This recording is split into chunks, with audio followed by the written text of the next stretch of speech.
नमस्कार दोस्तों, स्वागत है आपका हमारे YouTube चैनल स्टडी ज्ञान 785 पर।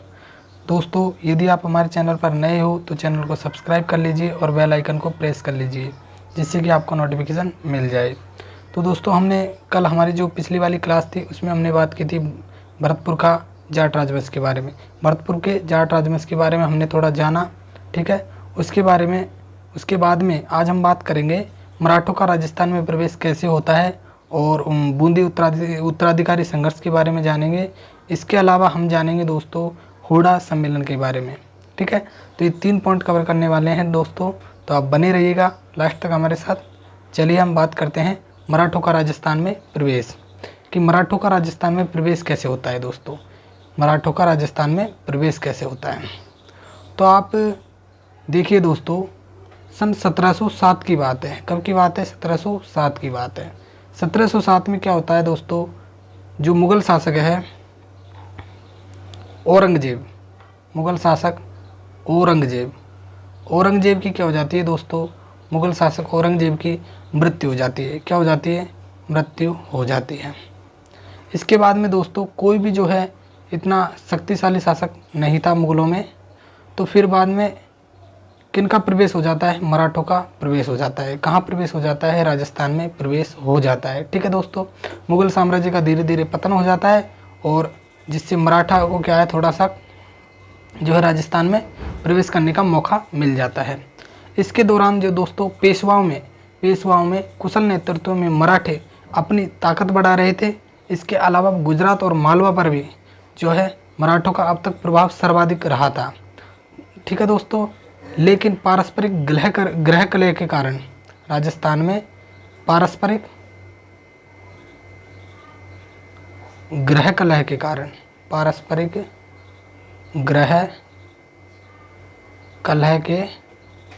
कारण जो है मराठों को क्या हो गया दोस्तों, राजस्थान में प्रवेश करने का मौका मिल जाता है। और तीन दोस्तों रियासतें ऐसी थी जिसमें ग्रह कलह की ज़्यादा संभावनाएं थी, मतलब सर्वाधिक ग्रह कलह 3 ऐसी रियासतें थी जिनमें हुआ। तो वो 3 कौन कौन सी थी? पहली थी बूंदी, दूसरे नंबर की बात करें तो जयपुर, और तीसरे नंबर की यदि हम बात करें तो वो आ जाता है हमारा जोधपुर। कौन सा? जोधपुर, ठीक है दोस्तों। मराठों का राजस्थान में प्रवेश कैसे होता है? तो जो मुग़ल शासक है औरंगजेब, उनकी जो क्या मृत्यु हो जाती है। उसके बाद में जो है दोस्तों मुग़ल साम्राज्य का धीरे धीरे पतन हो जाता है।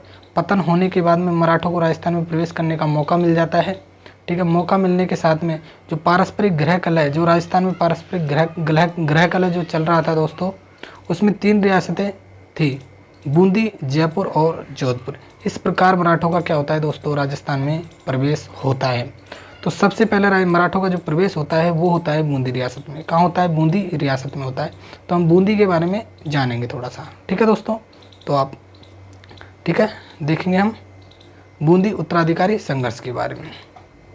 सबसे पहले चर्चा करते हैं दोस्तों बूंदी उत्तराधिकारी संघर्ष के बारे में। बूंदी उत्तराधिकारी संघर्ष के बारे में दोस्तों, एक तो होता है सवाई जयसिंह, जो कहाँ का है? सवाई जयसिंह है जयपुर का। कहाँ का है? जयपुर का शासक है। एक तरफ होता है बुद्ध सिंह, जो कहाँ का है दोस्तों? बूंदी का है। बुद्ध सिंह हाडा, जो कहाँ का है? बूंदी का है। सवाई जयसिंह कहाँ का है? जयपुर का। और बुद्ध सिंह कहाँ का है? बूंदी का है, ठीक है। बुद्ध सिंह की रानी कौन दोस्तों? अरनार कुंवारी, जो कहाँ की थी? जयपुर की रानी थी, यानी कि सवाई जयसिंह की बहन थी। तो आप ये ध्यान रखिएगा, सवाई जयसिंह की बहन कौन सी? अरनार कुंवारी, जिसे क्या बोला जाता था? कछवाई रानी, ठीक है। ये बुद्ध सिंह की क्या थी दोस्तों? पत्नी थी और सवाई जयसिंह की बहन थी। सवाई जयसिंह क्या है दोस्तों, अपनी शक्ति का विस्तार करना चाहता था, यानी कि शक्ति बढ़ाना चाहता था। ये सन 1727 ईस्वी की बात है, ठीक है। एक तरफ है सवाई जयसिंह, एक तरफ है बुद्ध सिंह, जो कहाँ का है? बूंदी का है, ठीक है। और एक तरफ है सवाई जयसिंह। सवाई जयसिंह की बहन अरनार कुंवारी है दोस्तों, जो कछवाई रानी के नाम से जानी जाती थी।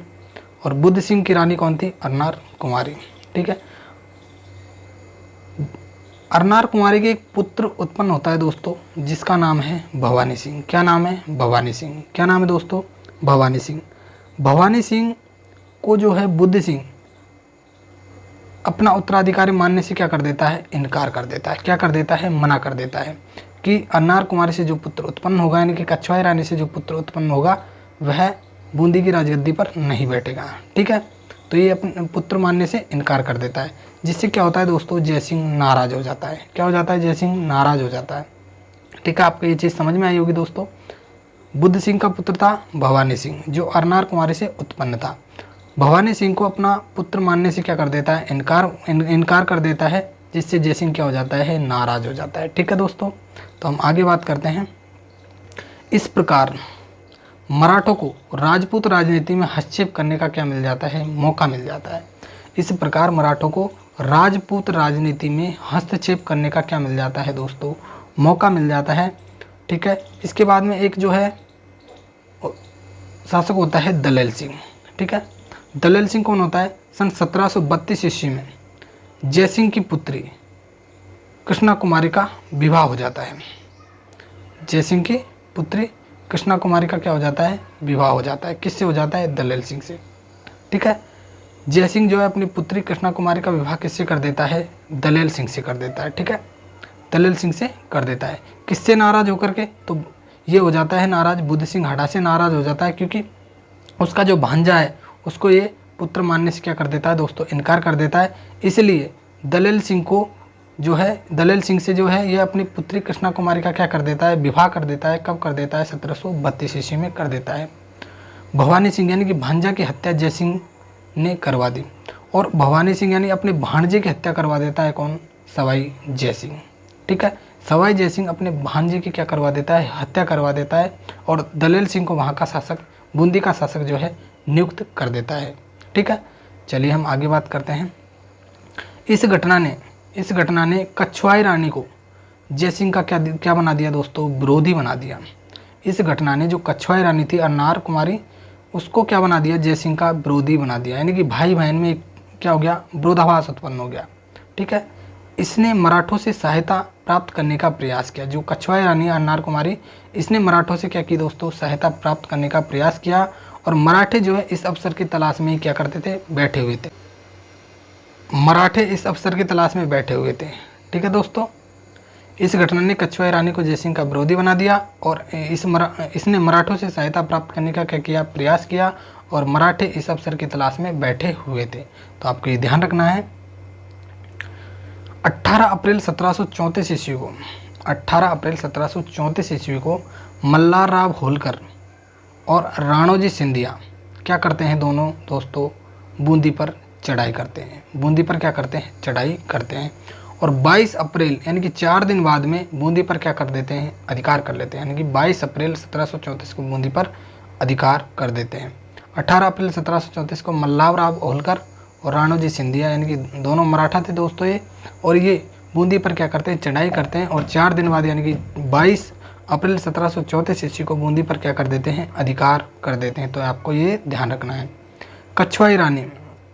कछवाई रानी होलकर को क्या बांधती है दोस्तों, राखी बांधती है, और राखी बांध करके क्या बना लेती है, अपना भाई बना लेती है। क्या बना लेती है, भाई बना लेती है। फिर इसके बाद में जो शासक बनता है बूंदी का शासक बनता है दोस्तों उम्मेद सिंह क्या है दोस्तों, उम्र में छोटा था। ठीक है, और छोटा होने के कारण जो इसका जो कार्यभार संभाला वह किसने संभाला, तो वह संभाला प्रताप सिंह ने। प्रताप सिंह कौन था, तो दलेल सिंह का बड़ा भाई था। कौन था, दलेल सिंह का बड़ा भाई था। ठीक है, तो आपको ये ध्यान रखना है, ये सारी चीज़ें आपको ध्यान रखनी है। ठीक है, ये आपके एग्जाम के लिए इम्पोर्टेंट है, कभी कभार यहाँ से 1-2 क्वेश्चन पूछ लिया जाता है, तो आपको ये ध्यान रखना है। अब हम बात करते हैं दोस्तों नेक्स्ट हुडा सम्मेलन के बारे में। हुडा सम्मेलन किसके बारे में, हुडा सम्मेलन के बारे में। हुडा सम्मेलन दोस्तों होता है 17 जुलाई 1734 ईस्वी को। कब होता है, तो यह होता है 17 जुलाई 1734 ईस्वी को। तो आपको डेट ध्यान रखनी है इसकी कि हुडा सम्मेलन कब होता है, तो 17 जुलाई 1734 ईस्वी को होता है। मराठों का प्रसार रोकने हेतु जयसिंह ने राजस्थान के शासकों को क्या किया दोस्तों, एकत्रित किया। राजस्थान के शासकों को क्या किया दोस्तों, एकत्रित किया, और 16 जुलाई 1734 ईस्वी को पूर्व निश्चित स्थान पर हुडला में आरंभ। पूर्व निश्चित स्थान हुडला में यह जो सम्मेलन हुआ था दोस्तों, और इसकी जो अध्यक्षता किसके द्वारा की गई, तो मेवाड़ का महाराणा जगत सिंह सेकंड के द्वारा इसकी जो है अध्यक्षता की गई। तो आपको ये भी ध्यान रखना कि हुडा सम्मेलन की अध्यक्षता किसके द्वारा की गई, तो मेवाड़ महाराणा जगत सिंह सेकंड के द्वारा हुडा सम्मेलन की क्या की गई, अध्यक्षता की गई। ठीक है। यदि आपसे पूछा जाए मराठों का प्रसार रोकने हेतु जयसिंह ने राजस्थान के शासकों को क्या किया दोस्तों, एकत्रित किया। तो एकत्रित किसने किया, जयसिंह ने किया। अध्यक्षता किसने की, तो मेवाड़ महाराणा जगत सिंह सेकंड के द्वारा की गई। तो आपको ये ध्यान रखना है। अब दोस्तों शासक कौन कौन आए, तो आपको ये भी ध्यान रखना है। जोधपुर का था अभय सिंह, जोधपुर का कौन था, अभय सिंह। ठीक है। खेजड़ले वाली घटना होती है दोस्तों इनके समय, ये भी ध्यान रखना आप, अभय सिंह। नागौर का था दोस्तों बखत सिंह, कौन था, बखत सिंह। बीकानेर का था जोरावर सिंह। कोटा का था दुर्जनसाल और बूंदी का था दलेल सिंह। करौली का था गोपाल दास और किशनगढ़ का था राज सिंह। आदि राजा क्या है वहाँ पर आए हुए थे। ठीक है। और भी राजा आए थे दोस्तों, लेकिन ये आपके लिए बहुत ज़्यादा इंपॉर्टेंट है। जोधपुर का अभय सिंह, नागौर का बखत सिंह, बीकानेर का जोरावर सिंह, कोटा का दुर्जनसाल, बूंदी का दलेल सिंह, करौली का गोपाल दास और किशनगढ़ का राज सिंह आए थे। ठीक है। तो आपको ये ध्यान रखना है। और ये हुडा सम्मेलन की डेट भी आपको ध्यान रखनी है। कब, 17 जुलाई 1734। 17-17-34, 17 दूनी 34। तो आपको ये ध्यान रखनी है। ठीक है। 17 जुलाई 1734 को सभी शासक क्या कर देते हैं दोस्तों, हस्ताक्षर कर देते हैं। ठीक है। हुडा सम्मेलन पर सभी शासक क्या कर देते हैं, हस्ताक्षर कर देते हैं। और इनके मध्य जो समझौते होते हैं वह इस प्रकार है। सभी शासक क्या बनाए रखेंगे, एकता बनाए रखेंगे। ठीक है। समझौते में क्या है दोस्तों, सभी शासक एकता बनाए रखेंगे। कोई राज्य दूसरे राज्यों के विद्रोही को शरण नहीं देगा, कोई भी राज्य दूसरे राज्यों के विद्रोही को शरण नहीं देगा। एक का अपमान सभी का अपमान समझा जाएगा। ठीक है। यदि एक का अपमान होगा तो हम सभी का अपमान समझा जाएगा। सभी शासक एकता बनाए रखेंगे। ठीक है। एकता की भावना बनाए रखेंगे। मराठों के विरुद्ध वर्षा ऋतु के बाद कार्रवाई आरंभ की जाएगी। ठीक है। मराठों के विरुद्ध वर्षा ऋतु के बाद कार्रवाई आरंभ की जाएगी।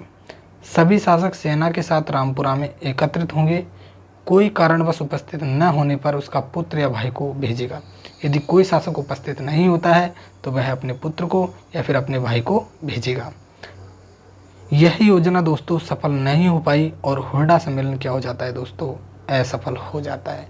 तो इस प्रकार हुडा सम्मेलन की बात हमने करी दोस्तों। हुडा सम्मेलन क्या हो जाता है, असफल हो जाता है। हुडा सम्मेलन में कोई सफलता नहीं मिलती है। ठीक है दोस्तों।